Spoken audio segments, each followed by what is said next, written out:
কেমন আছেন মা শ্যামসুন্দরী? মা সন্তানকে ছাড়া যেমন ভাবে থাকে তেমন অবস্থায় আছে। কি এমন হয়েছিল যে আপনারা রাতারাতি মন্দির বন্ধ করে দিলেন? রাতারাতি মন্দির বন্ধ হয়নি, মন্দির দিনের বেলায় বন্ধ হয়েছে। আজকের ঐতিহাসিক বা রাজনৈতিক পরিস্থিতি এরকম না যে ভগবানকে মন্দির থেকে নিয়ে রাতারাতি পালিয়ে যেতে হবে। কিছু মানুষ এসে জোর করে মন্দির বন্ধ করে দিল, আমরা বন্ধ করিনি। আমরা দেখলাম কিছু ভিডিও ক্লিপিংস ভাইরাল হয়েছে যেখানে মন্দির থেকে নাকি রাত্রের অন্ধকারে চাল পাচার হচ্ছে। মন্দিরের আরেক পুরোহিতের ভয়েস নোট কিছু ভাইরাল হয়েছে যেখানে উনি ভক্তদের থেকে টাকা দাবি করছেন। বেশ কিছু স্ক্রিনশট যেগুলো খুব ভাইরাল হয়েছে, সেখানে একটা মোটা অঙ্কের টাকা দাবি করা হয়েছে ভক্তদের কাছ থেকে। তো সেটার ব্যাপারে আপনি কি বলতে চান? মানুষকে শুনতে হয়, ভালো করে শুনতে হয় যে কি ওর মধ্যে বিষয়টা কি, ওর মধ্যেই বেশিরভাগ উত্তরটা লিখবে।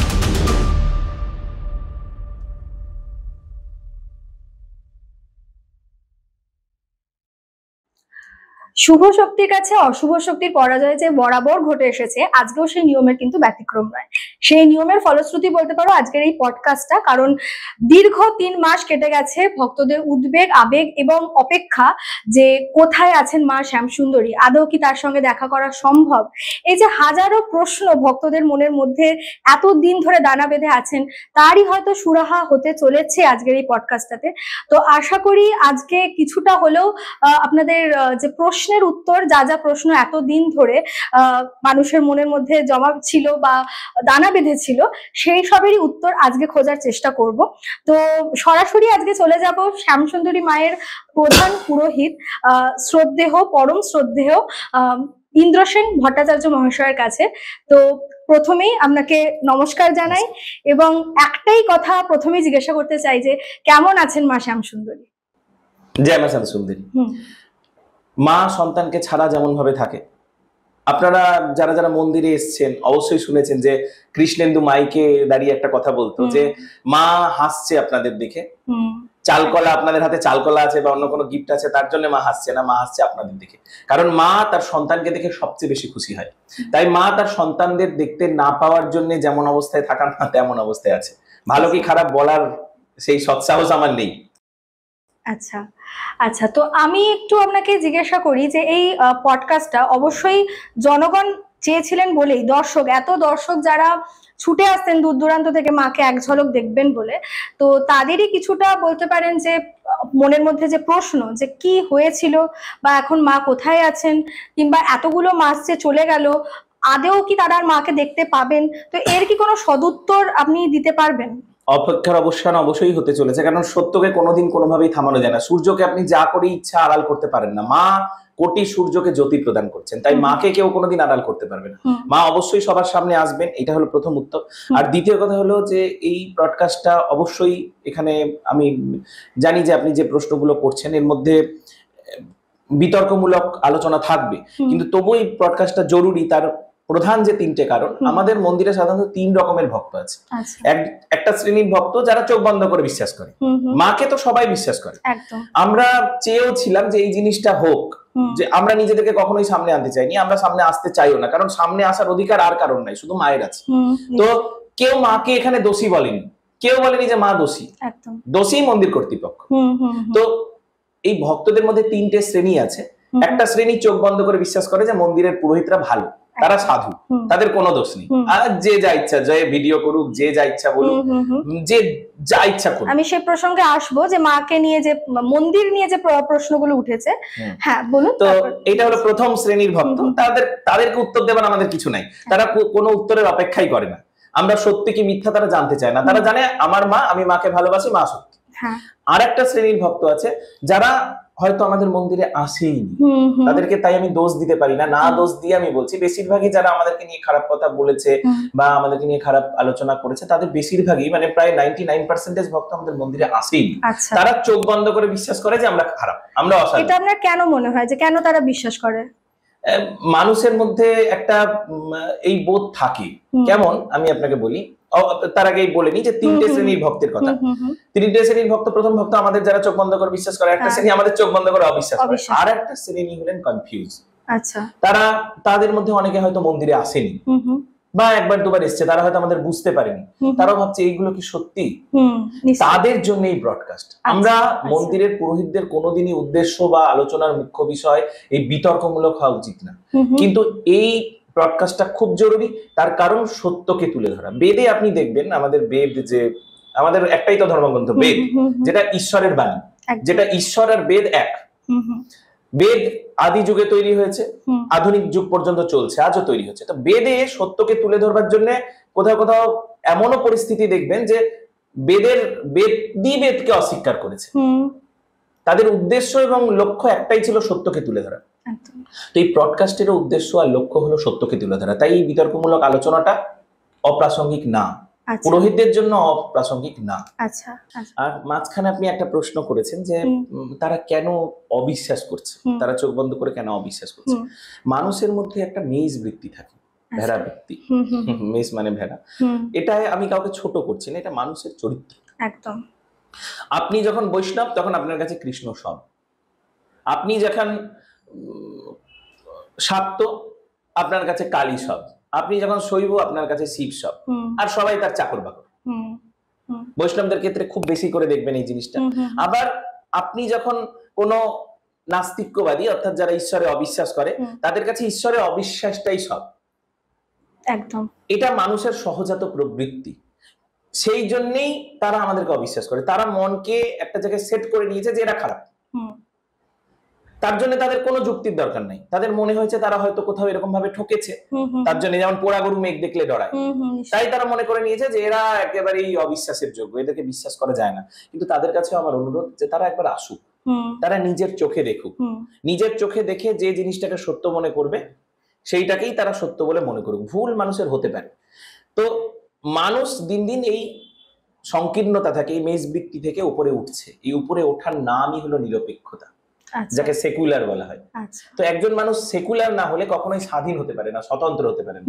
আর তার কখনোই ঈশ্বর দর্শন হয় না। যে স্বতন্ত্র না সে স্বাধীন না, যে নিরপেক্ষ না সে স্বতন্ত্র না, সে স্বাধীন না, আর তার ঈশ্বর দর্শন সম্ভব নয়। তাই তাদেরকে নিরপেক্ষ হয়ে একবার আসতে হবে মন্দিরে, এবং আসলেই তারা বুঝতে পারবেন। এসেও যদি তাদের মনে হয় যে আমরা খারাপ, তবে আমরা আমাদের ভুলটাকে শুধরে নেওয়ার চেষ্টা করব। অবশ্যই এখনো চেষ্টা করছি, প্রতিদিন আমরা শিখছি। নিশ্চয়ই নিশ্চয়ই। তো আপনারা কোন পক্ষ সেটা আমার জানা নেই, তবে কিছু পক্ষের কিছু বক্তব্য, কিছু প্রশ্ন যেগুলো ক্রমাগত যে কোনো ভিডিওতেই, সেটা আমার চ্যানেল থেকেই হোক বা অন্য মা শ্যামসুন্দরীকে নিয়ে যে বিতর্কিত যে সমস্ত ভিডিও হয়েছে, তাতে ক্রমাগত যে প্রশ্নগুলো এসেছে যে কেন ওনারা রাতারাতি মন্দির ছেড়ে চলে গেলেন, এক রাতের মধ্যে কি এমন হলো যে তাদেরকে মন্দির ছেড়ে চলে যেতে হলো, বা যে সমস্ত অপবাদগুলো তাদের নামের সঙ্গে জুড়েছে, যেটা চাল পাচার হোক, কিংবা সেটা ভক্তদের কাছ থেকে সোনার গয়না চাওয়া হোক, কিংবা দামি বেনারসি নিয়ে যে সমস্ত বক্তব্য বা প্রশ্ন, যেগুলো যা কিছু আপনাদের মনে রয়েছে, কারণ এই ভিডিওটা তো সমস্ত পক্ষের, বাবা যেরকম বললেন 3টে পক্ষ রয়েছে, তো 3 পক্ষের অডিয়েন্সের কাছেই যাবে। তো যাতে কারোর পক্ষেই আর কোনো রকম সন্দেহ না থাকে, বা তাদের যাতে একটু হলেও কনফিউশন দূর করা যায়, তো তার জন্য আমি সরাসরি বাবার কাছে এবার আমার পরবর্তী প্রশ্নটা রাখবো। সেটা হচ্ছে, বাবা কি এমন হয়েছিল যে আপনারা রাতারাতি মন্দির বন্ধ করে দিলেন? প্রথম হলো যে এইটা প্রশ্নটা উত্তর যদি আমি দিই, প্রথম উত্তর হলো যে রাতারাতি মন্দির বন্ধ হয়নি, মন্দির দিনের বেলায় বন্ধ হয়েছিল। আচ্ছা। আর মন্দির আমি বন্ধও করিনি। দিনের বেলায় কখন বন্ধ হয়েছিল? 1 জানুয়ারির দিন লক্ষাধিক মানুষ দাঁড়িয়েছিল মাকে দর্শন করবে বলে। প্রথম দিন মাকে তারা দেখে তাদের দিনটাকে শুরু করবে বলে। তাই তারাই সবচেয়ে বড় সাক্ষী যে মন্দিরটা কখন বন্ধ হয়েছে, রাত্রে না দিনে।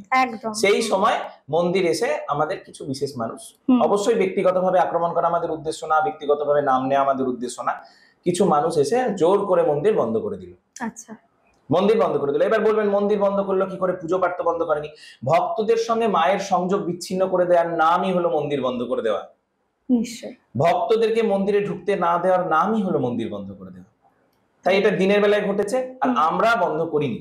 আমাদের ভোগ রান্না হচ্ছিল, এত রান্না হয়েছে, সব খাবার পচে গেল। যদি আমাদের মন্দির বন্ধ করে দেবারই উদ্দেশ্য থাকতো, কারণ সবটাই প্ল্যান মাফিক হয়, এটাও যে বন্ধ হয়েছে জানবেন প্ল্যান মাফিকই হয়েছে, তাহলে আমরা এত ভোগ টোগ করতাম না। কতজনের অ্যারেঞ্জমেন্ট ছিল সেদিন আপনাদের? আমাদের মন্দিরে মায়ের শুধু জগন্নাথের জন্য রান্না হয়, সেটাতেই যদি কোটি মানুষও আসে সেই খাবারে কোনোদিন কম পড়ে না। আপনারা তো নিশ্চয়ই বিনামূল্যে সবাইকে প্রসাদ দেন দুবেলা? হ্যাঁ, আমাদের মন্দিরে প্রতিদিন বিনামূল্যে প্রসাদ দেওয়া হয় মায়ের মন্দিরে। সেদিন কি রকম অ্যারেঞ্জমেন্ট, কতজনের অ্যারেঞ্জমেন্ট ছিল? সেই দিনও আমরা কোনোদিনই মানুষের সংখ্যা হিসেবে বিচার করি না, কিন্তু মায়ের এমনই লীলা যে কোনোদিন কম পড়েনি। সেদিনও আমরা আশা করেছিলাম যে লক্ষাধিক ভক্ত আসবে। বিশেষ দিন ছিল 1 জানুয়ারি দিন, তো সেই জন্য মন্দির আমরা বন্ধ করিনি। মন্দির অন্যভাবেই বন্ধ হয়েছে। তবে এইখানে একটা প্রসঙ্গ আমার খুব করে বলে রাখা জরুরি, যে মন্দির বন্ধ ভারতবর্ষে কেন হয়। মন্দির বন্ধ হওয়ার ভারতবর্ষে কোনো নিয়ম নেই এখন, কিন্তু এর আগে হয়েছে। যখন মুঘল পিরিয়ড ছিল, মুসলমানরা শাসন করেছে, সে সময় বহু মন্দির বন্ধ হয়েছে। একদম পুরীর মন্দির বন্ধ হয়েছে, জগন্নাথের গলায় দড়ি ধরে জগন্নাথকে টেনে হিচড়ে নামানো হয়েছে, সোমনাথের মন্দির লুটপাট হয়েছে, ভেঙে দেওয়া হয়েছে, মন্দির বন্ধ করা হয়েছে। কিন্তু সেই দিনটা আলাদা ছিল। আমরা এখন বিশ্বাস করি যে আমরা স্বাধীন ভারতে বসবাস করি, গণতান্ত্রিক রাষ্ট্রে বসবাস করি, এবং এখানে এমন কোনো নিয়ম নাই যে মন্দির বন্ধ করে দেওয়া হবে। কারণ মন্দির কার ঘর? মন্দির মায়ের ঘর, মন্দির ভগবানের ঘর, মন্দির ঈশ্বরের জায়গা। সে দোষ করতে পারে, এইটা আমি বিশ্বাস করতে পারি না। তাই এই যে প্রসঙ্গটা, যে মন্দির বন্ধ হলো কেন বা মন্দির বন্ধ করে দেওয়া হচ্ছে কেন, মাঝে মাঝে এদিকে মন্দির বন্ধ করে দেওয়া হবে, মন্দির বন্ধ হয়ে যাবে। দক্ষিণেশ্বরের মন্দির কেউ বন্ধ করতে পারবে না, পুরীর মন্দির বন্ধ করতে পারবে কেন? সেগুলো পুরনো বলে আর নতুন বলে না। তাহলে তো কালীঘাটও বহু পুরনো মন্দির ছিল, যেদিন রানী রাসমণি মন্দির খুলেছিল সেটাও তো একদিন নতুনই ছিল। ঠনঠনিয়ার মন্দিরের চেয়ে দক্ষিণেশ্বরের মন্দিরে ভক্ত বেশি যায়, কিন্তু ঠনঠনিয়া মন্দির দক্ষিণেশ্বরের মন্দির চেয়ে অনেক বেশি পুরনো। তাহলে নতুন পুরনো দিয়ে সবসময় বিচার হয় না।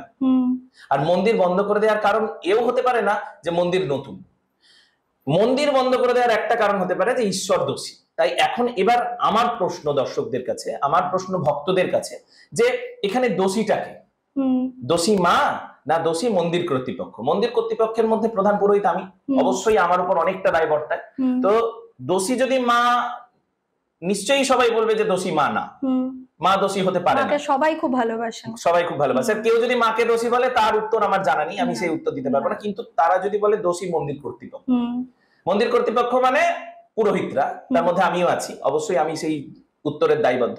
তো পুরোহিতদের দোষের জন্য মন্দির বন্ধ হতে পারে না। মায়ের দরজা, মায়ের সঙ্গে ভক্তের সংযোগ বিচ্ছিন্ন করে দেওয়া কখনোই পুরোহিতের দোষে হতে পারে না বা মন্দির কর্তৃপক্ষের দোষে হতে পারে না। তার জন্য ভারতবর্ষে আইন আছে, বিচার ব্যবস্থা আছে, প্রশাসন আছে, এবং এই যে কর্তৃপক্ষের যে দোষ, সেটা দেখার দায়ভার কিন্তু কয়েকজন বিশেষ মানুষেরও হতে পারে না। শুধুমাত্র বিচার ব্যবস্থা, আইন এবং প্রশাসনের আছে। তো আমাদেরকে যদি দোষী মনে করা হয় মন্দির কর্তৃপক্ষকে, তা তাদের বিরুদ্ধে আইনানুগ ব্যবস্থা নেওয়া উচিত ছিল।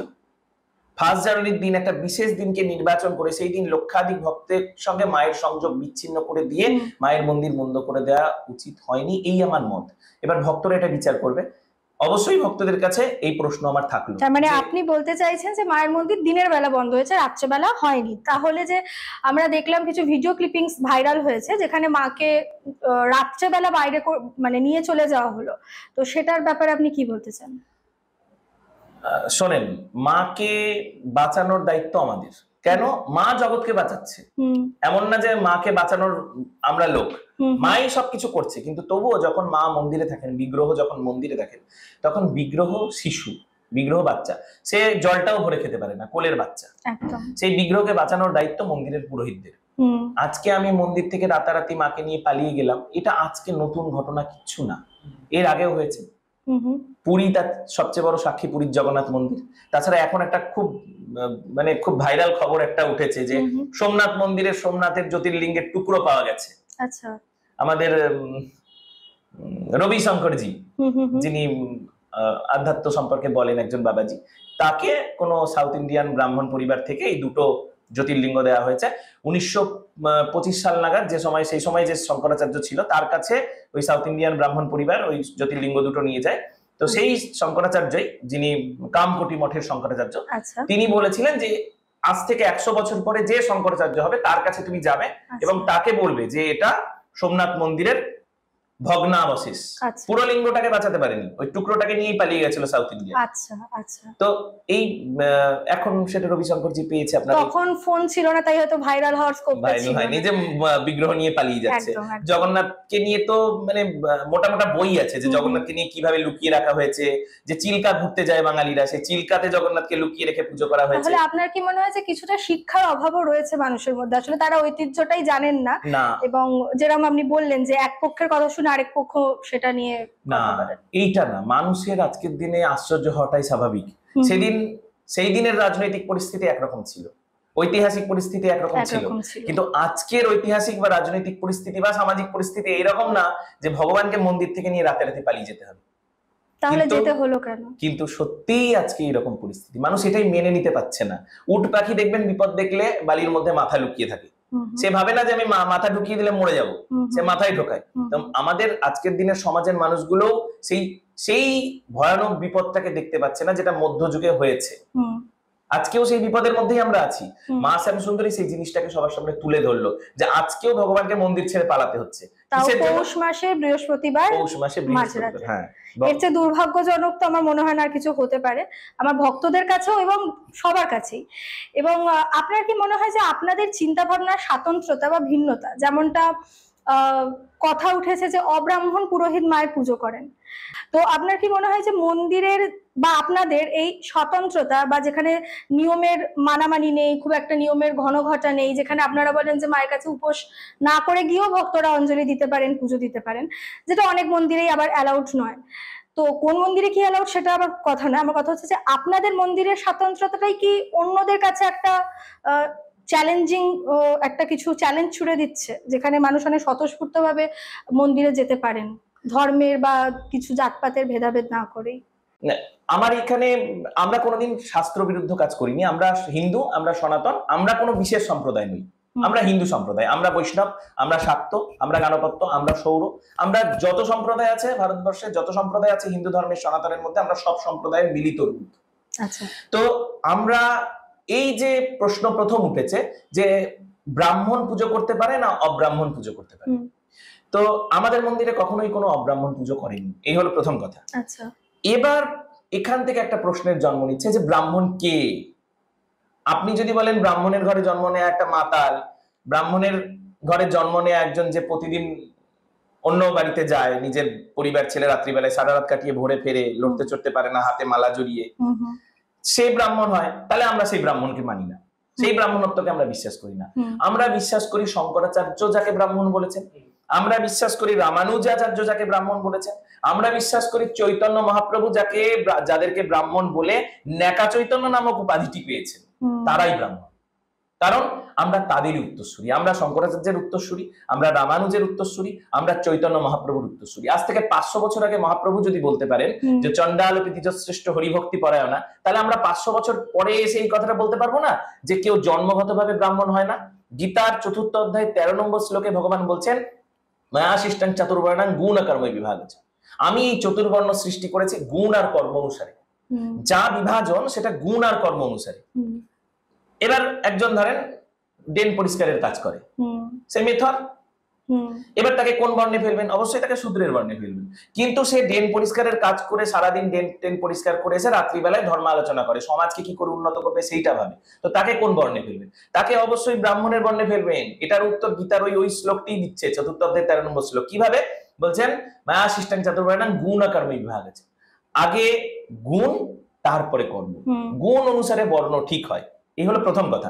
তাছাড়া বেদের জ্ঞান কাণ্ড হলো উপনিষদ, ওটাও বেদই। তো তার মধ্যে বহু ঋষিকে দেখবেন যারা জন্মসূত্রে ব্রাহ্মণরা, অথচ তাদেরকে যে ব্রাহ্মণ বলে না, সে কিছুই না, সে মানুষই না। বেদে একটা কথা আছে, জন্মনি জায়তে শূদ্রঃ কর্মণি দ্বিজচ্যতে, প্রত্যেকটা মানুষ শূদ্র রূপেই জন্মগ্রহণ করে, কর্ম তাকে দ্বিজত্বে উন্নীত করে। এটা হলো শাস্ত্রের কথা। এবার সাধারণ ব্যক্তিগতভাবে সামাজিক এবং সমসাময়িক কিছু আমি উদাহরণ দিতে চাই। এই যে চতুর্বর্ণ, এটা নিয়ে খুব বিতর্ক যে হিন্দুদের মধ্যে 4 বর্ণের বিভাজন আছে কেন, কেমন এই বিভাজন? হিন্দুরা বলছে ব্রাহ্মণ একটা বর্ণ, ক্ষত্রিয় একটা বর্ণ, বৈশ্য একটা বর্ণ, শূদ্র একটা বর্ণ। শূদ্র হলো চতুর্বর্ণের সেবা করার বর্ণ, বৈশ্য হলো যারা ব্যবসা বাণিজ্য করবে, ক্ষত্রিয় হলো যারা যুদ্ধ ইত্যাদি ইত্যাদি করবে, আর ব্রাহ্মণ হলো যারা সবার উপরে, যারা সমাজকে এগিয়ে নিয়ে যাওয়ার কাজ করবে। তো পৃথিবীর কোন দেশে 4টি বর্ণ নাই?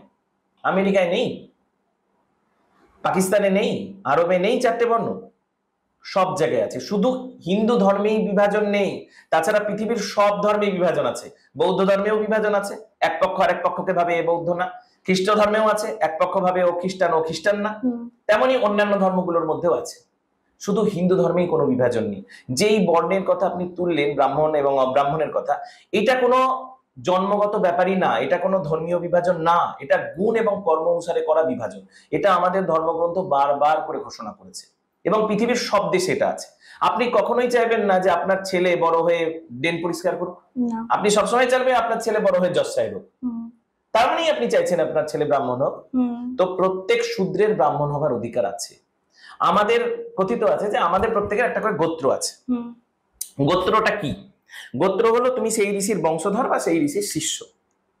শিষ্য মানেই বংশধর, এরকম পিতৃ পরিচয় সেই সময় ছিল যে তুমি কোন ঋষির শিষ্য মানেই তুমি তার বংশধর। তো যে ভরদ্বাজের বংশধর, যে কাশ্যপ মুনির বংশধর, তো তার পূর্বপুরুষ যদি ব্রাহ্মণ হয়, জন্মগত ব্যাপারই যদি দেখেন, তাহলে আজকে এতদিন পরে এসে সেই কাশ্যপের বংশের লোক, তারই রক্তের লোক হঠাৎ শূদ্র হয়ে গেল কি করে? তার মানেই গুণ এবং কর্ম অনুসারে বিভাজন হতো। যখন আমরা আমাদের রাজনৈতিক ক্ষমতা হারালাম, যখন আমরা রাজা থাকলাম না, হিন্দুরা যখন আর রাজা থাকলো না, বিদেশিরা, মূর্খরা, যারা ধর্মশাস্ত্র সম্পর্কে জানতো না কিচ্ছু, তারা এসে যখন হিন্দু ধর্মের মাথায় বসে গেল, তখন কিছু স্বার্থান্বেষী মানুষ, যারা নিজেদেরকে ব্রাহ্মণ বলে অবশ্যই দাবি করবে, তারা যে সেই মূর্খদের সঙ্গে হাত মিলালো, বললো একটা শর্ত আছে। কি শর্ত? আমরা আজকে ক্ষমতায় থাকবো, সমাজের ক্ষমতায়, সমাজের সবার কাছ থেকে লুটপাট করব, আমার পরে আমার ছেলে ক্ষমতায় হবে, আমাদের কোনো জ্ঞান গম্য যোগ্যতার বিচার করার দরকার নেই। এই দলিলটা, এই লিখিত মানে উইলটা আমাকে আপনাদের দিতে হবে। তার প্রতিদানে আমরা কি দিব আপনাকে? তার প্রতিদানে এমনই কার্যকলাপ কটাবো হিন্দু ধর্মের মধ্যে যে হিন্দু ধর্ম ভাঙতে লাগবে, হিন্দু ধর্ম ক্ষয় হতে লাগবে, হিন্দুরা যে অন্য ধর্মের ছায়াতলে আশ্রয় নেবে। তো রাজারা অবশ্যই খুশি হয়ে গেল এবং হাত মেলালো। অবশ্যই সেই সময় ফান্ডিং করতো, তার জন্যই আপনি দেখবেন পুরাণগুলো, সেই সময় বহু পুরাণ লেখা হয়েছে এই ব্রাহ্মণ অব্রাহ্মণ নিয়ে। আল্লোপনিষদ বলে একটা উপনিষদের কথা শুনেছেন? আকবর লিখিয়েছিলেন। উপনিষদ কি? উপনিষদ হলেন ঈশ্বরের বাণী, ঈশ্বরের সাক্ষাৎ রূপ। ঈশ্বর যা বলছেন তাই হলো উপনিষদ। আল্লোপনিষদ আকবর লেখাচ্ছেন, বুঝতে পারছেন? আর সেই দেশের মানুষ ধর্ম নিয়ে ভেদাভেদ করছে এবং বিশেষ করে ব্রাহ্মণত্ব নিয়ে প্রশ্ন তুলছে যে একজন অব্রাহ্মণ পুরোহিত কেন মায়ের সেবা করবে। তো আশা করি প্রথম প্রশ্নের উত্তরটা আপনারা পেয়ে গেছেন, যাদের মনের মধ্যে এই প্রশ্নটা দানা বেঁধেছিল যে ব্রাহ্মণত্ব কি, অব্রাহ্মণত্ব কি। খুব সুন্দরভাবে উনি বুঝিয়ে দিলেন। যদি আপনাদের সেইটুকু অবসর থাকে শোনার, আশা করি আপনাদের প্রশ্নের উত্তরটা আপনারা পেয়েছেন। মন্দিরের আরেক পুরোহিতের বক্তব্য বা ভয়েস নোট কিছু ভাইরাল হয়েছে, যেখানে উনি ভক্তদের থেকে টাকা দাবি করছেন, কিংবা বলা হচ্ছে যে আমাদের মা 10,000 বা কম দামের শাড়ি পরেন না, উনি অনেক বেশি দামের আর কি শাড়ি পরেন। তো এই যে শাড়ির কি পরবেন না পরবেন সেটা উনি ঠিক করে দিচ্ছেন, বা কত টাকা ভক্তরা দেবেন সেটা উনি ঠিক করে দিচ্ছেন, এইরকম যে ভয়েস নোট গুলো ভাইরাল হয়েছে, সেটার ব্যাপারে আপনার কি বক্তব্য? প্রথম হলো, মানুষকে শুনতে হয়, ভালো করে শুনতে হয় যে কি ওর মধ্যে বিষয়টা কি, ওর মধ্যেই বেশিরভাগ উত্তরটা লুকিয়ে থাকে। এই কৃষ্ণেন্দুর ভয়েস নোটটা নিয়ে যারা ভিডিও করেছে তাদের কথা শুনতে আমি বলছি না, কৃষ্ণেন্দু কি বলছে সেইটা শুনতে বলছি। আপনারা যারা এটা শুনেছেন তারা এর আগেও শুনেছেন, এবং আপনার মনে যেমনি এই প্রশ্ন জেগেছে আর সবার মনে এই প্রশ্ন জেগেছে, তাই আমি বলছি তারা আরেকবার শুনবেন। আমার এই কথাটা শোনার পরে অবশ্যই কৃষ্ণেন্দুর ভয়েস রেকর্ডটা আরেকবার শুনবেন। কৃষ্ণেন্দু কি বলছে? কৃষ্ণেন্দু বলছে যে আপনি মাকে শাড়ি দিতে পারেন, আমরা মাকে শুধুমাত্র শুদ্ধ বস্ত্র বা কাতান বেনারসি পরাই। উনি বলছেন আমি 2,500 টাকায় কাতান বেনারসি পাচ্ছি।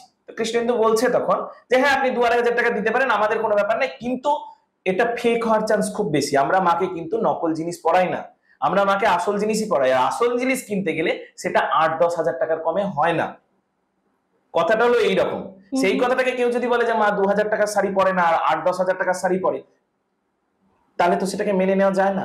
মেনে নেওয়ার জন্য মানুষকে বুঝতে হবে যে কৃষ্ণেন্দু কি বলছে। কৃষ্ণেন্দু এটাই বোঝাতে চেয়েছে যে আমরা অরিজিনাল জিনিস পরাই, ফেক পরাই না। কাকে বলছে? যে নিজে এসে বলেছে আমি 30,000 টাকা ছাড়া চটি পড়তে পারি না, সেই মানুষকে। যে বলেছে যে আমি 30,000 টাকা ছাড়া চটি পড়তে পারি না, সেই মানুষটা যখন মাকে সারা জীবনে তাও দেয়নি, তিনি দেয়নি বলেই, যে দেয় সে কখনো এইভাবে শোনাতে পারে না। যে দেননি সেই নির্লজ্জের মতন এই ভিডিওটা শোনাতে পারে যে আমার কাছে কোনো পুরোহিত চেয়েছে, ভিক্ষা করেছে। পুরোহিতের কাজই ভিক্ষা করা, মন্দিরের পুরোহিতের কাজই ভিক্ষা করা, চাওয়া। তো সে সেই কাজটাই করেছে, কিন্তু সে চেয়েছে মায়ের জন্য অরিজিনাল। আমাদের মা সত্যি সত্যি পলিস্টার পরবে না, আমাদের মা প্লাস্টিক পরবে না। সে 30,000 টাকা দামের জুতো পরতে পারে, কিন্তু মাকে যদি সে 8,000 টাকা বা 10,000 টাকা দিয়ে বা 500 টাকা দিয়ে অরিজিনাল শাড়ি না দিতে পারে, তো মা তার দেওয়া নকল শাড়ি পরবে না। আমাদের মা পরে 100 টাকা দামের লাল পাট শাড়িও পরে, কিন্তু সেটা সামর্থ্য অনুসারে। মা শুধু বড় লোকের হতে পারে না, মা গরিবেরও হতে পারে। আপনি মাকে কতটা দিচ্ছেন মা সবটা জানতে পারছে। তাই সামর্থ্যটা খুব বড় জিনিস। যে 30,000 টাকা দামের চটি পড়তে পারে, সে সারা জীবনে যখন মাকে একটা শাড়ি দেবে তখন তার অরিজিনালটাই দেওয়া উচিত। ফেকটা নিয়ে এসে ওই 500 টাকা 200 টাকা দিয়ে একটা পলেস্টার শাড়ি এনে যে আমি 2000 টাকা আনছি, মিথ্যা করে 2000 টাকা বানিয়ে দেওয়া, আর পুরোহিতরা বোকার মতন সেই 200 টাকা দামের একটা পলেস্টারের শাড়ি ওর কাছে 2000-3000 শুনে পরিয়ে দিবে, তেমন মন্দিরের পুরোহিত হতে পারে না। এটাই প্রমাণ করে যে আমাদের মন্দির জেনুইন। আমাদের মন্দির সব ভক্তকে সমানভাবে দেখে। আমাদের মন্দিরের সবকিছু ভালো শুদ্ধভাবে তৈরি করা হয়। যেটা কৃষ্ণেন্দু খায় সেটাই ভক্তরা খায়, সেটাই মা শ্যামসুন্দরী খায়। এইটাই প্রমাণ করে এটা কৃষ্ণেন্দুর ক্ষুদ্রতা না, এটা কৃষ্ণেন্দুর লোভ না, এটা কৃষ্ণেন্দুর মায়ের প্রতি ভালোবাসা, সাধারণ মানুষ এবং ভক্তদের প্রতি ভালোবাসা। তার মানে আপনি বলতে চাইছেন এটা একটা সম্পূর্ণ একটা অপপ্রচার এবং কিছুটা কি চক্রান্তের শিকার হয়েছে মা শ্যামসুন্দরী মন্দির? অপপ্রচার সেটা মানুষ বিচার করবে। এই বিচার আমি আজকে করতে আসিনি। আমি শুধু করতে এসেছি যে মানুষের চোখের সামনে যে পর্দাটা পড়ে গেছে, মানুষ একটা জিনিসকে আগে থেকেই ঠিক করে নিয়েছে যে এটাই ঠিক, তাই তাদেরকে বলছি আরেকবার সেটাকে বিচার করুন, যাচাই করুন, তারপরে বলুন যে হ্যাঁ এটা ঠিক। আচ্ছা, আর আরো কিছু কথা, যে আপনি আমাকে বললেন যে মন্দিরে কৃষ্ণেন্দু পয়সা চায়। মন্দির চলবে কি করে পয়সা না দিলে? আমাদের মন্দিরে প্রতিদিন ফ্রিতে প্রসাদ খাওয়ানো হয় এত মানুষকে। আমরা কানে যেটা শুনেছি সেটা না হয় আমরা আরেকবার শুনে রেকটিফাই করে নিতে পারবো। আপনি যখন বললেন যে আরেকবার শুনতে, যে এক্স্যাক্টলি কৃষ্ণেন্দু কি বলেছে, এবার চোখে যেটা দেখেছি, এক তো কানে শুনলাম, এবার দেখছি চোখে, এরপরে কিছু বলার কথাতে আসবো আমরা। তো যেটা চোখে দেখেছি সেটা হচ্ছে বেশ কিছু স্ক্রিনশট যেগুলো খুব ভাইরাল হয়েছে এবং বেশ কয়েকটা ভিডিওতে আমরা দেখেছি যে সেখানে একটা মোটা অঙ্কের টাকা দাবি করা হয়েছে ভক্তদের কাছ থেকে, বেশ মোটা অঙ্ক, সেটা কখন 51,000 হোক, কখন 31,000 হোক। তো সেটার ব্যাপারে আপনি কি ক্লারিফিকেশন দেবেন? আচ্ছা, প্রথম কথা আপনার কাছে আমার প্রশ্ন এবং সব ভক্তদের কাছে এই প্রশ্ন যে মন্দির চলে কিভাবে। একটা মন্দির চালানোর জন্য কি প্রয়োজন? একটা মন্দির চালানোর জন্য দান প্রয়োজন, এটাই প্রথম কথা এবং এটাই শেষ কথা। মন্দির চালাতে গেলে দান প্রয়োজন, তাছাড়া মন্দির চলে না। তো ভক্তরা দান করবে, এটাই স্বাভাবিক। কেউ এসে 1 টাকা দান করে, কেউ এসে 1 লক্ষ টাকা 1 কোটি টাকাও দান করতে পারে। এই যে আজকের আলোচনায় ভক্তরা জানতে চাইছে যে মায়ের মন্দির হবে কিনা, মায়ের মন্দির কবে হবে। মায়ের মন্দিরটা একজন দান করেছে, সেটাও অনেক মূল্যবান একটা অ্যাসেট যে দান করেছে, সেটাও এতটাই মূল্যের যে সেটার স্ক্রিনশট দেখলে যে কেউ এটা দেখেই আপনি বা ভক্তরা চমকে যাচ্ছে, তো ওটাতেও মাথা ঘুরে পড়ে যাওয়ার উপক্রম হবে। তো এটাও তো কেউ দান করেছে। দানটা হয় সামর্থ্য অনুসারে। তো কেউ 51,000 টাকা দান করতে পারে, এটা কোনো অস্বাভাবিক ব্যাপার না। কারণ আমাদের মন্দিরে হাজার হাজার ভক্ত প্রসাদ খেত, আমাদের মন্দিরে এত লাইট জ্বলতো। এখানে স্ক্রিনশটের প্রসঙ্গে আরেকটা কথা আমি আপনাকে বলতে চাই যে যারা দিয়েছে মন্দিরে, দিয়েছে তো, কেউ দিয়েছে, এটা তো সত্যি, কিন্তু তারা কি এসে বলেছে যে আমার কাছ থেকে জোর করে নিয়েছে? এটা কিছু মানুষ প্ল্যান করে সেই স্ক্রিনশট গুলোকে কালেক্ট করে ভক্তদের সামনে, দর্শকদের সামনে বা ইউটিউবের যারা দর্শক তাদের সামনে তুলে ধরেছে।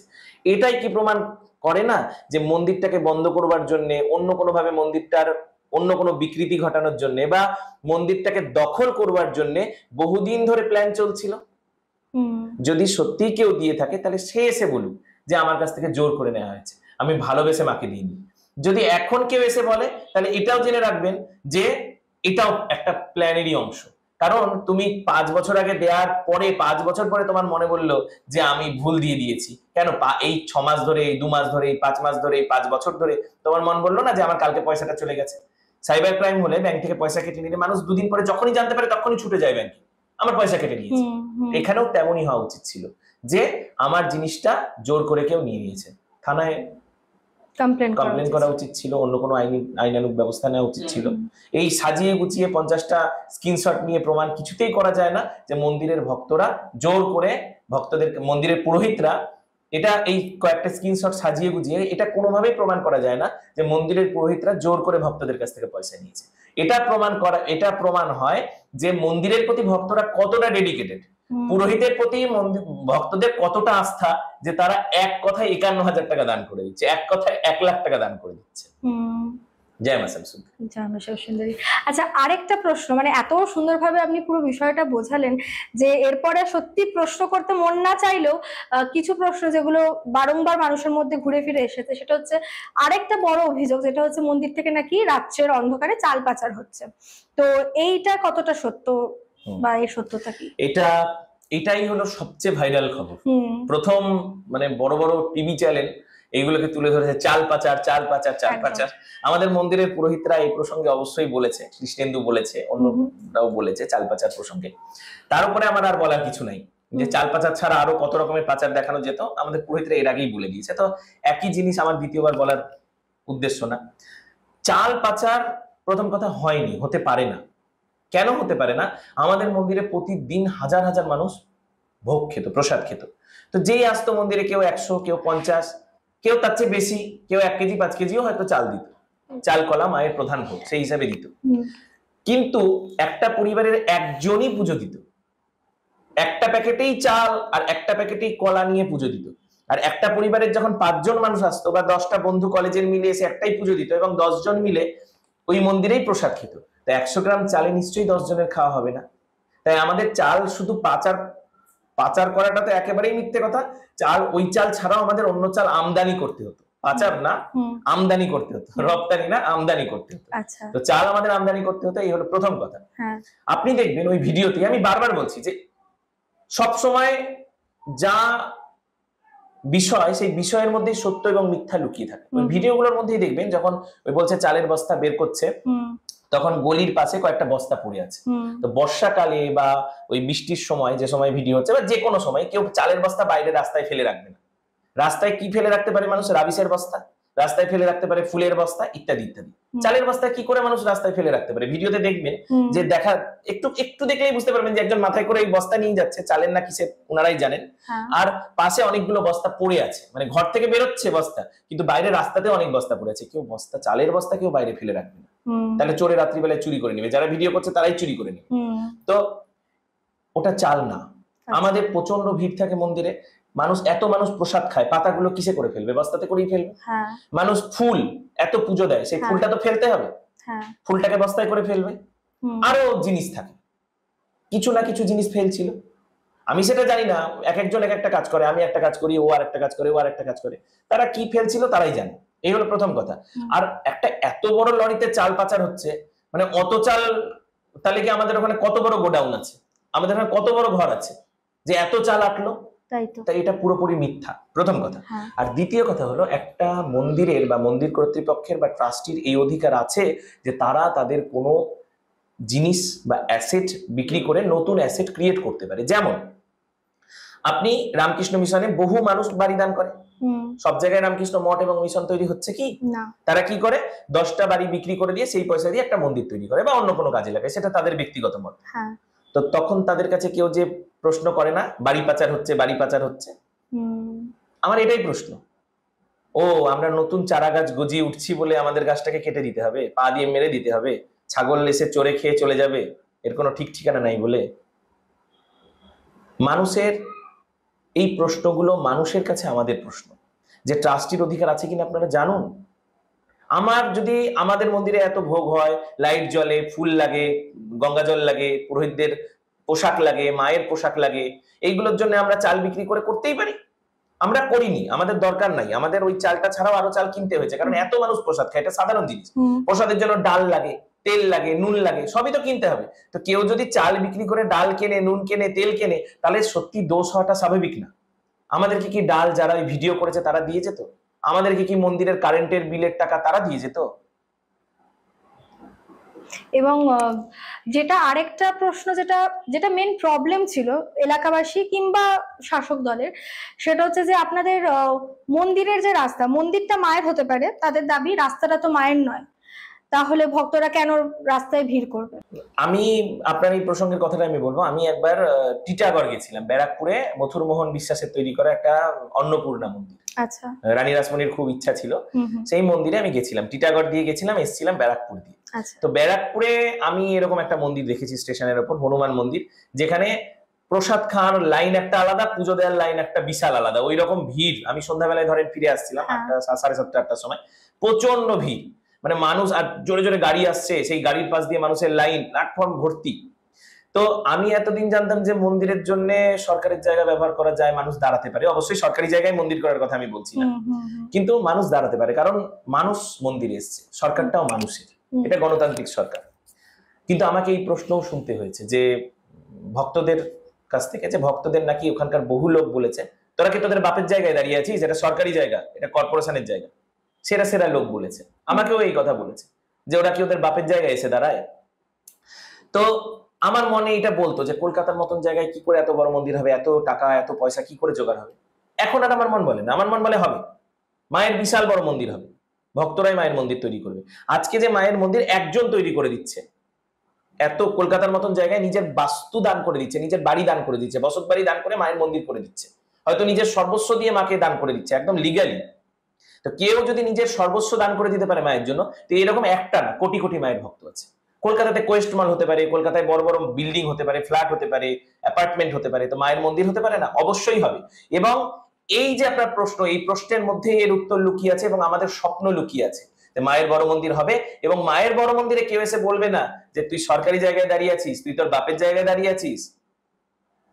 যেই মাকে কেউ এসে প্রশ্ন করবে, তারা বাপের জায়গা কি সরকারি জায়গা কি বলবে আমি জানি না, কিন্তু অবশ্যই বলতে পারবে যে আমরা মায়ের জায়গায় দাঁড়িয়ে আছি। এত বড় মন্দিরই কলকাতায় তৈরি হবে, কাউকে আর সরকারি জায়গায় দাঁড়াতে হবে না, এমন দিন আমাদের আসবে। ঠিক আছে, আপনার মনে হয় না যে আরো রোষের শিকার হবেন বা আরো বাধা আসতে পারে? শোনেন, আমি একটা জিনিস জানি যে ছোট বাচ্চা যখন একদম ছোট বাচ্চা থাকে অবুঝ, তখন তাকে অন্ধকার হলে সন্ধ্যা রাত্রি লাগলে দেখবেন কেউ কেউ ভয় দেখায়। কেউ ভয় দেখালে বাচ্চা কি করে, হা হা করে কাঁদতে লাগে, ভাবে ভূত চলে এসছে।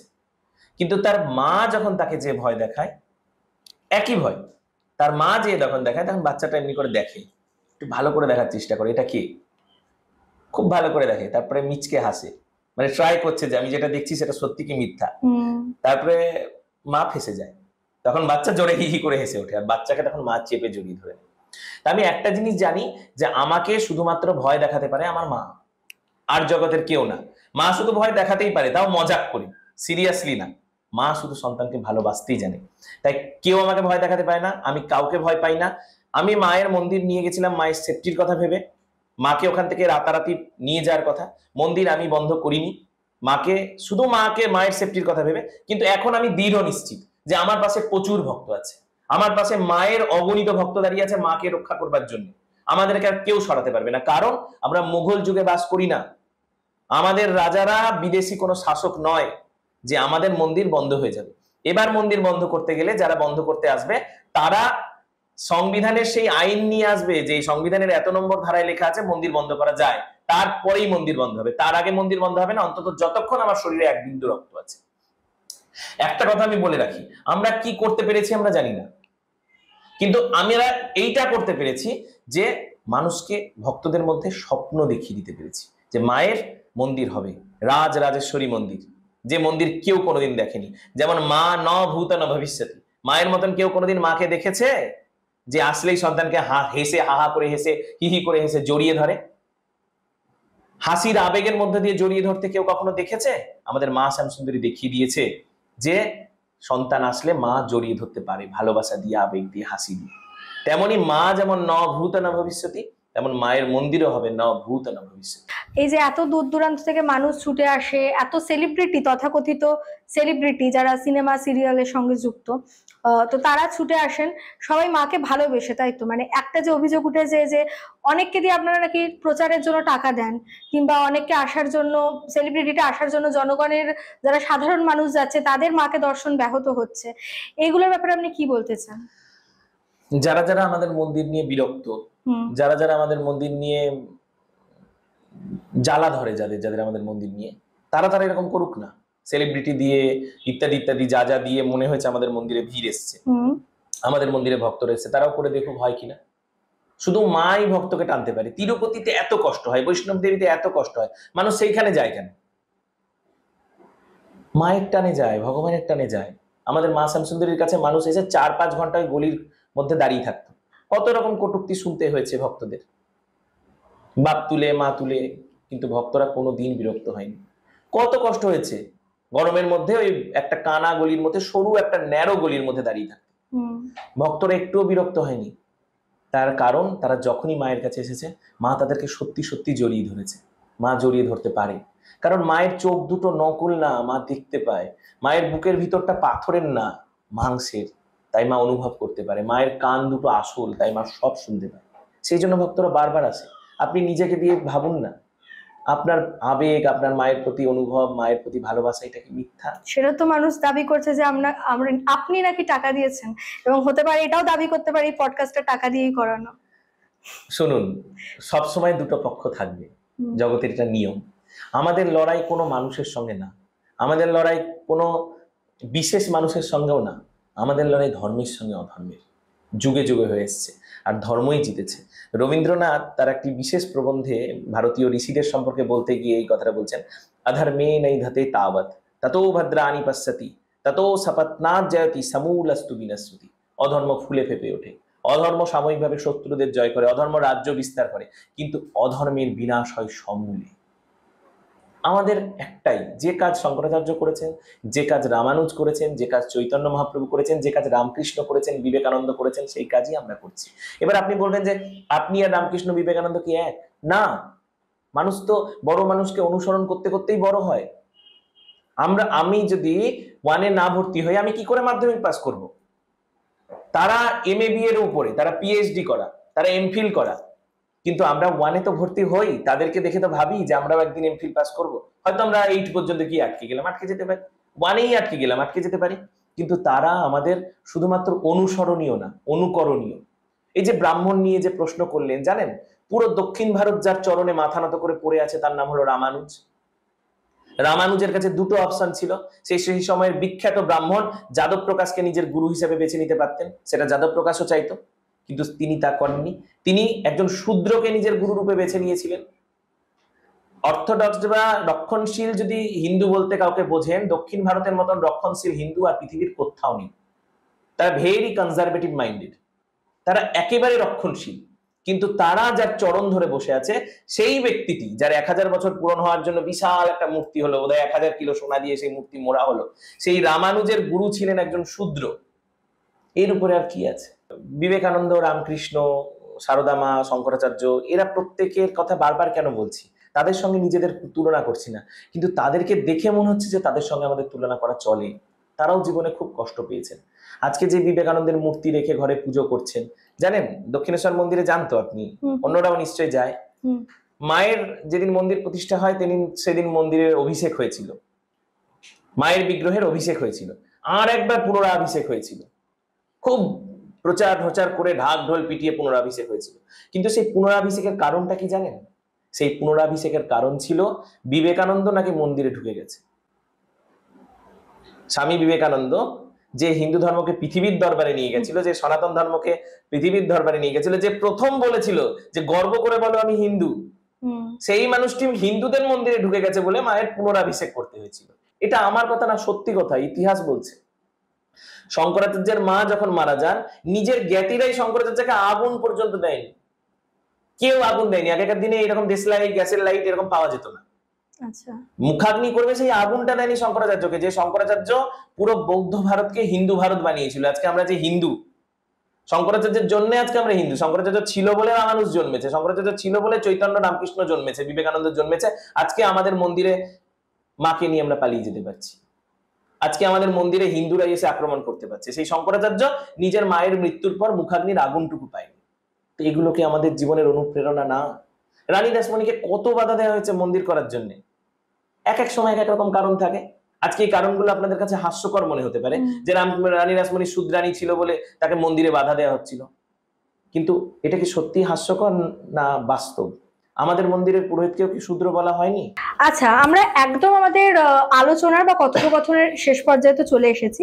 তো যে কথাটা না বললেই নয়, সেটা হচ্ছে যে দীর্ঘদিন ধরে পাড়ার মানুষদের আপনাদেরকে নিয়ে অনেক অসন্তোষ, অভিযোগ বিভিন্ন রকম, এবং তারা বারংবার নাকি আপনাদের দ্বারস্থ হয়েছে সেই সমস্ত অভিযোগ নিয়ে, কিন্তু আপনারা সেগুলোকে কোনো তোয়াক্কাই করেননি। তো এর কি সত্যতা? প্রথম কথাই হলো বা প্রথম প্রশ্নই হলো আমার একটা আপনাদের কাছে, যে পাড়া কজনকে নিয়ে হয়? পাড়া নিশ্চয়ই পাড়ার সবাইকে নিয়ে হয়। পাড়ার বেছে বেছে খুঁজে খুঁজে বের করা একজন দুজনকে নিয়ে হয় না। আর আমাদের পাড়াটা আর 5টা সাধারণ পাড়ার মতন না। আমাদের পাড়াটা কলকাতার একটা বিশেষ বস্তিযুক্ত পাড়া, একটা স্লাম এরিয়া। সেই জন্য একটা ছোট্ট জায়গার মধ্যে প্রচুর মানুষ বসবাস করে। তাই আমাদের পাড়াটা অন্য 5টা পাড়ায় যেমন যতজন মানুষ থাকে তার কয়েক গুণ বেশি জনসংখ্যা যুক্ত পাড়া। তাই পাড়ার কথা যদি বলতে হয় তাহলে সবার কথা বলতে হয়। 1% বা 0.5% মানুষ দিয়ে পারার বিচার হয় না। আমি এটা জোর করে বলতে পারি, মনের শক্তি দিয়ে বলতে পারি যে 99% মানুষ আমাদের মন্দিরের পক্ষে। কারণ বারংবার ভিডিওতে একই মুখ বা 2-3 জনের মুখই ঘুরে ফিরে কেন আসছে? ঠিক, দেখবেন 2-3 জনই শুধু কথা বলছে বেছে বেছে। ওখানে কয়েক হাজার মানুষ থাকে, ওই একটু ছোট্ট জায়গার মধ্যে কয়েক হাজার মানুষ থাকে, কিন্তু দেখবেন কয়েকশো না, কয়েকজন, মানে গুণে 4-5 জন। তাদের মধ্যে বহুজন আমাকেও ফোন করেছে পরে, মন্দিরের ঝামেলা কিছুটা মিটার পরে, যে বাবা আমাদের ভুল হয়েছে, আমরা চাপে পড়ে, আমরা নিরুপায় হয়ে মন্দিরের বিরুদ্ধে কিছু বলতে গেছি। তেমনও অনেক মানুষ আছে যারা বলেছে কিন্তু নিরুপায় হয়ে বলেছে। তাই তাদের আমি দোষ দেব না। পাড়ায়, পৃথিবীর সব জায়গায় সবসময় সত্যের পক্ষে সবাই থাকে না। যেদিন রামও যুদ্ধ করতে গেছিল, একটা রামের পক্ষ ছিল, একটা রাবণের পক্ষ ছিল। যেদিন ভগবান বুদ্ধ জ্ঞান দিতে গেছিলেন, সেদিন ভগবান বুদ্ধের একটা পক্ষ ছিল, আর এক পক্ষ আর একটা ছিল। তো সবসময় দুটো পক্ষ থাকে। কিন্তু আমাদের গর্ব এবং আমাদের উৎসাহ এইটাই যে পাড়ার মানুষ আমাদের পক্ষে ছিল, পাড়ার মানুষ আমাদের পক্ষে আছে। তার কারণ শুধুমাত্র যে মায়ের প্রতি টান তাই না, তাদের পেট চলত, তাই তারা আমাদের বিরুদ্ধে যেতে পারে না। আপনারা যদি সত্যি আসলটা জানতে চান, তাহলে ওই বস্তির মধ্যে ঢুকে ঢুকে তাদের কাছে যে সার্ভে করুন, জানতে পারবেন যে আসল জিনিসটা কি। আমাদের পক্ষে তারা সব সময় আমাদের পক্ষে ছিল, আজও আমাদের পক্ষে আছে। আমাদের মন্দির মায়ের অন্য কোথাও হচ্ছে, সেটা শুনে তারা সবচেয়ে বেশি খুশি, তারা সবচেয়ে বেশি দুঃখী। কারণ শুধুমাত্র তাদের যে এখানে পাড়া থেকে মা চলে গেছে তাই না, তারা মাকে রক্ষা করতে পারেনি তাই না, তারা ভবিষ্যতে কি করে খাবে। শুরু থেকে আজকের যে পডকাস্টে বারবার একটা কথা ঘুরে ফিরে আপনার মুখে উঠে আসছে, সেটা হচ্ছে যে মায়ের জন্য একটা মন্দিরের নাকি আপনারা মানে ব্যবস্থা বা সংস্থানের কথা বারবার আমি আভাস পাচ্ছি। তো আমি সরাসরি আপনাকে প্রশ্ন করি যে এই কলকাতা শহরে তো একচিলতে জায়গা পাওয়ারই বহু মূল্য, সেখানে মায়ের মন্দির হবে এরকম মূল্য, এতটা অর্থ আপনারা জোগাড় করতে পেরেছেন? সত্যি কথা, আমরা পারিনি। কেন পারিনি? যে মা আমাদের করতে দেয়নি। মায়ের অন্য ইচ্ছা ছিল, যেটা মায়ের ইচ্ছা সেটাই হবার ছিল। আমরা বহু চেষ্টা করেছি এই 3 মাস ধরে ভক্তদের সামনে মাকে নিয়ে আসার জন্য, ভক্তদেরকে মায়ের কাছে নিয়ে আসার জন্য আমরা বহু চেষ্টা করেছি, কিন্তু পারিনি। আমাদের যদি সত্যিই সেই সামর্থ্য থাকতো, পয়সা কড়ি থাকতো, তাহলে কি আমরা এই মন্দির করে দিতাম না? অনেকে বলে এটা আমাদের ব্যবসা, কেউ 2-3 মাস ধরে ব্যবসা বন্ধ করে রাখে। আমরা পারিনি, সত্যি আমাদের সামর্থ্য ছিল না, আর আমাদের ব্যবসাও না। তাই মা দেখিয়ে দিল যে নিঃস্বার্থভাবে মায়ের জন্য করা যায়। একজন মায়েরই সাধারণ ভক্ত, সে নিজের বসত বাড়ি দান করেছে এই কলকাতার মতন জায়গায়, যেটা আজকের দিনে খুবই অস্বাভাবিক ব্যাপার। সে নিজের বসত বাড়ি মায়ের জন্য শুধু দান করে দেয়নি, সেই বাড়িটাকে মায়ের মন্দিরের মতন করে দেওয়ার চেষ্টা করছে। তো এইখানে মা আসবেন, এই দোল পূর্ণিমা থেকেই মা মন্দিরে বিরাজ করবেন। যেমন শরীরে প্রাণ না থাকলে শরীরের কোনো অস্তিত্ব থাকে না, তেমন ওই বাড়িটারও হয়তো কোনো অস্তিত্ব ছিল না, আর যে পুরনো বাড়িটায় মা ছিল তারও কোনো অস্তিত্ব নেই। মা যে বাড়িটায় যাচ্ছে সেটাই প্রাণময় হয়ে উঠবে মায়ের ভক্তদের টানে, মায়ের টানে। সেই বাড়িতে দোল পূর্ণিমা বৃহস্পতিবার থেকে মায়ের পুজো শুরু হবে। মা পৌষ মাসে বৃহস্পতিবার নিজের গৃহ ছেড়েছিল, বাধ্য হয়ে ছেড়েছিল। সেই বৃহস্পতিবারই পূর্ণিমা তিথিতে পড়েছে, মা পূর্ণিমাতেই নতুন মন্দিরে যান। কিন্তু এটাই আমাদের সেই বিখ্যাত রাজরাজেশ্বরী মন্দির না, যেটা আমাদের স্বপ্নের মন্দির। বিখ্যাত কেন বললাম? আমাদের স্বপ্নের মন্দির, আমাদের প্রত্যেকের স্বপ্ন মায়ের একটা বড় মন্দির হবে। সেই বড় মন্দির যেমন আমাদের মন বড়, যেমন আমাদের মায়ের ভক্তের মন বড়, সেই রকম বড় মন্দির হবে। আর সেই মায়ের মন্দিরে যে ভক্তরা যে দাঁড়াবে, তাদের কাউকে কখনো শুনতে হবে না যে তোমরা কারোর জায়গায় দাঁড়িয়েছো। তারা গর্ব করে বলতে পারবে আমরা কর্পোরেশনের জায়গায় দাঁড়াইনি, আমরা সরকারি জায়গায় দাঁড়াইনি, আমরা মায়ের জায়গায় দাঁড়িয়েছি। এরকম মন্দির হবে, আমরা ভক্তরা মিলে করব। কারণ একজন ভক্ত যদি নিজের বাস্তু দান করে দিতে পারে, নিজের বসত বাড়ি মায়ের জন্য দান করে দিতে পারে, তাহলে এরকম কোটি কোটি ভক্ত আছে যারা নিজের চেষ্টায় মায়ের জন্য মায়ের সেই বাসস্থান গড়ে তুলবে, যেখানে সবাই যে শান্তিতে দাঁড়াতে পারবে। আজকে এই মন্দিরে মা যাচ্ছেন, এখানেই মায়ের মন্দির হিসেবে মায়ের পুজো হবে। কিন্তু মাকে বন্ধ ঘর থেকে উন্মোচন করবার জন্য এখানে মায়ের মন্দির প্রতিষ্ঠা করা হয়েছে, আর কোনো উদ্দেশ্য নেই। খুব তাড়াতাড়ি মায়ের মন্দির হবে বড় জায়গায়, আর এখানেও ভক্তরা আসবে যেমন ভাবে মায়ের কাছে আগে আসতো। আর মা যেমন ভাবে ওই বাড়িতেও কানা গলির মধ্যে ভক্তকে জড়িয়ে ধরতো, এখানেও তেমন ভাবে জড়িয়ে ধরবে। এখানে কালা গলি নেই, এখানে বড় রাস্তা আছে। আগে আমাদেরকে যে একটাই আমাদের মন্দিরের দোষ দেখিয়েছে যে কানা গলি, সরু গলি, ন্যারো লেন। এখানে সেই দোষ দেখাতে পারবে না। এখানে বড় রাস্তার উপরেই মায়ের মন্দির হচ্ছে, ছোট জায়গায় হচ্ছে। তার যেমন সামর্থ্য ছিল, তার যেমন বাড়ি ছিল, সে সেটা পুরোটাই দান করে দিচ্ছে মায়ের জন্য। তো আপনারা প্রত্যেকে আসবেন। মাও আপনারা যেমন মায়ের জন্য অপেক্ষা করছেন, আপনারা যেমন মায়ের জন্য আশা করে মাকে দেখবার জন্য বসে আছেন, তেমন মাও আপনাদের জন্য বসে আছে। সন্তানের চেয়ে বেশি মায়ের টান। আপনারা আসবেন, তাহলেই বুঝতে পারবেন যে মা আপনাদের জন্য এতদিন ধরে কত কেঁদেছে। জয় মা শাশুড়ি। তো এই স্বপ্ন বেঁচে থাকুক, একদিন এক বিশাল বড় রাজরাজেশ্বরী মন্দির হোক, যেমনটা উনি বললেন, প্রতিটা ভক্তের মনে এই স্বপ্ন বেঁচে থাকুক, এই নতুন আশা নিয়ে আবার ভক্তরা আসুক মায়ের মন্দিরে। তো এর চেয়ে আনন্দের খবর আর কি বা হতে পারে? হয়তো এই জন্যই তোমরা পুরো পডকাস্টটা দেখলে, শুধু এইটুকু আনন্দের খবর শোনার জন্যই। যেটার অপেক্ষা তোমরা এতদিন ধরে করেছো, সেই অপেক্ষার অবসান ঘটছে খুব শিগগিরই। ঠিকানাটা, মায়ের মন্দিরের যে ঠিকানা হতে চলেছে, সেটা আমি স্ক্রিনে এবং ডেসক্রিপশনে দিয়ে দিচ্ছি। এছাড়া আমি একটা নিশ্চয়ই ডিটেলসে ভিডিও বানিয়ে, যাতে তোমাদের যাওয়াতে কোনো অসুবিধা না হয়, মায়ের কাছে যেতে আর যাতে কোনো অসুবিধা না হয়, সেটারও আপ্রাণ চেষ্টা করব। পাশে ছিলাম, পাশে আছি, পাশে থাকবো। ধন্যবাদ বাবা, অনেক অনেক ধন্যবাদ। এবং আবারও ভিডিওটার এন্ডে এটাই বলবো, সবাই আমার সাথে একবার প্রাণ খুলে বলো, জয় মা শ্যামসুন্দরী। জয় মা শাশুড়ি।